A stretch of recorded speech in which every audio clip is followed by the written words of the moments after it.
Another big controversy here in the city. It's a world-famous race. It's now under fire. Mayor Bloomberg saying the New York City Marathon is still set to take place this Sunday in spite of the devastation so many people are coping with after Sandy. ABC's John Schriffen has the latest on this growing controversy. John, good morning.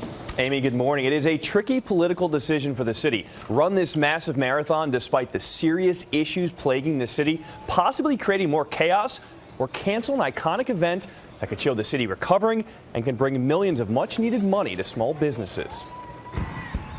New York's mayor says the starting gun will fire Sunday for the annual marathon here, filling still damaged streets with more than 40,000 runners and millions of onlookers. We expect by Sunday most of the power will be back, if not all of it.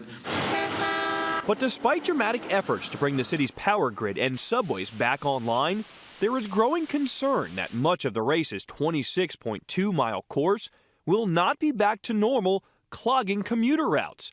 And many are now questioning whether a city crippled by a storm should be focusing on a race instead of a recovery. It just seems wrong if one police officer leaves his or her job helping others because of the storm to go work at a road race. The race begins in the city's most difficult-to-reach borough, one hard hit by the storm. It starts on Staten Island right by the bridge. We've been cleaning up that area, and then it's on main roads throughout the city. But despite those efforts, Staten Island's borough president is calling the decision crazy, saying, quote, "What we have here is terrible, a disaster. If they want to race, let them race with themselves. This is no time for a parade."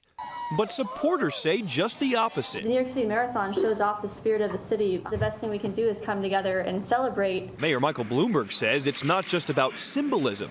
It's also about restarting businesses, something he says those who lost their lives would want.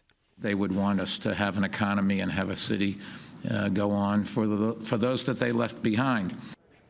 And Mayor Bloomberg has suggested putting a deadline on how late the final runners can cross the finish line on Sunday. This morning it was also announced the race will be dedicated to the victims of the hurricane, Amy, and their families. Because there may not be power late at night. That might be a little scary for those runners. Thank you, John.